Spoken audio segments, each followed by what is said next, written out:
And he, I think in some respects, maybe his ego got the best of him, and he certainly did nothing to diminish his notoriety or the sort of rise of his popularity and his perceived importance within the university. But it didn't have a lot of impact on me on a day-to-day basis.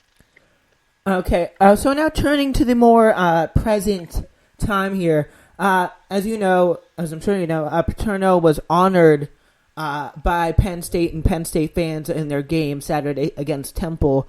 Do you support that position in that decision? Yeah, my initial reaction was it felt a little early to me.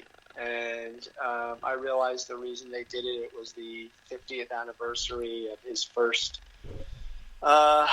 game as head coach at Penn State, which is obviously significant to many people. But from my perspective,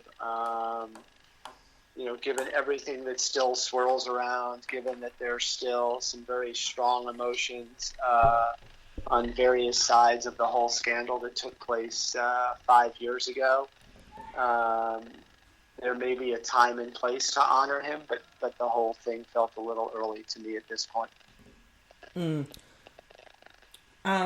Do you can you describe the feeling inside Penn State and on the other hand with Penn State alumni and graduates about the whole Joe Paterno legacy, whole Joe Paterno situation as a whole? Yeah. I think people are in two camps. I think there are those who are just Paterno loyalists, for lack of a better phrase, or just view what he did for the university as incredible, or in some respects, and I agree with a little bit of this, in some respects think the media has unduly focused on him when you sort of forget the fact that he's not the one that committed the crimes. So I think there are those people who are just, determined to make sure that his legacy, ultimately returns to what it was, and that he's honored, and that he, the media doesn't win, so to speak, in terms of tainting him with this scandal where he's not the one who committed the crime. And then I think there's an entire other set of, those connected to the university, alumni or what have you, who think that there's, arguably too much time spent talking about what this may or may not mean to Joe Paterno, who had a wonderful 85-year life. And, it's time for the university to move forward, and there might be a time and place in the future where the university acknowledges all his contributions, but the university is still healing. It's doing remarkably well in terms of attracting students and graduating people who are valued by companies across the country. And, let's stop spending so much time worrying about what this means for Joe Paterno's legacy or how we honor Joe Paterno. And let's just keep our focus on the university healing and moving forward, which I think it's doing quite well. All right, so thanks so much, Stu, for that kind of inside look on the perspective of Penn State. Really valuable to the conversation. All right, thanks so much for joining us as a whole. Anytime, Spencer. All right. All right, man. See you. All right, so that was Stu Rothstein, who is a big Penn State guy, Penn State through and through. I know, of course, his children, he mentioned a little bit earlier, he takes them to Penn State games all the time. Such a valuable, insightful take on what's going on with Penn State. And very also level-headed, which is something you don't get too much in a conversation about this issue. So very, very valuable to have him on there. All right, so that is Stu, and we very, very much are happy to have him on. And, all right, so I just want to end on, kind of a good note here. And, we already got to Lady Gaga and just kind of looking at like what to get into here today. And I mean, I'm just really disappointed that we have we should totally have something other than Lady Gaga in the Super Bowl halftime show. I mean, we have been let down by the NFL in terms of Super Bowl halftime show. I mean, supposedly, like, just don't think people care. They really don't. Let's see.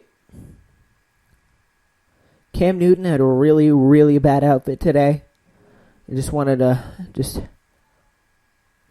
provide you with that.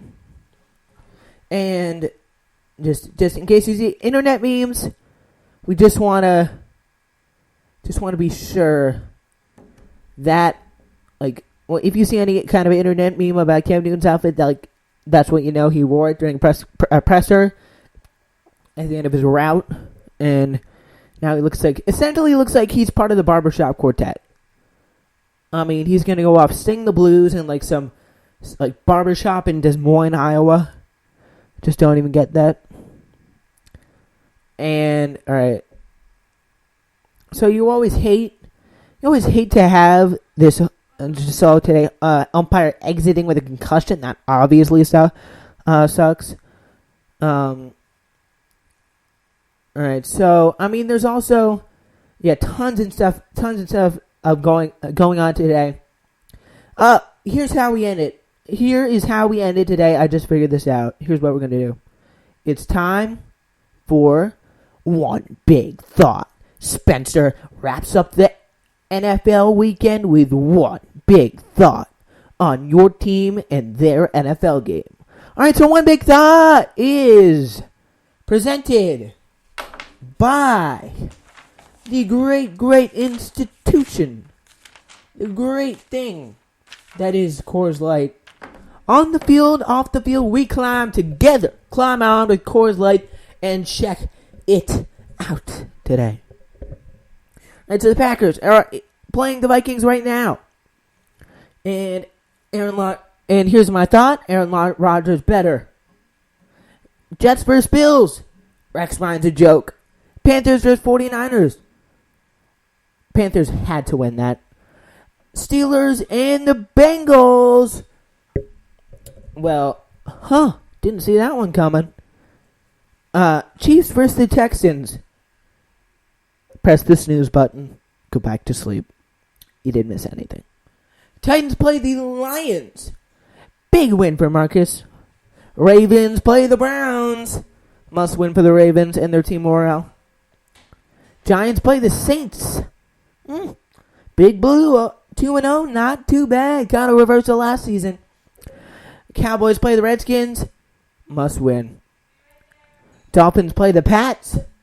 No more Jimmy G. Don't sweat it for the Pats. They're still going to be great until Brady gets back. Cardinals rout the Buccaneers 40-7. What I tell you, they're special. Rams over the Seahawks 9-3. That was a good game. 35-28. Falcons play the Raiders. This was a pretty big win, but not the end of the world for the Raiders. They're a legitimate team now, but they got to start winning those games. I'm sorry. 34-20. Crushing loss for the Colts. No, really, crushing loss for Andrew Luck, because that's what he was so much of the time, including that one fumbled touchdown that came back to win the game. Jaguars, Chargers, routed them 38-14. Hey, Chargers, not too bad. Did not see that coming out of you. Eagles play the Bears. Huh? Not going to watch that. Wake me when it's over, please. All right, so we've reached the finish line of today's show. Thank you so much for joining us here today. And we will see you next weekend for Ep Numero 3. It's the finish line. You've reached it.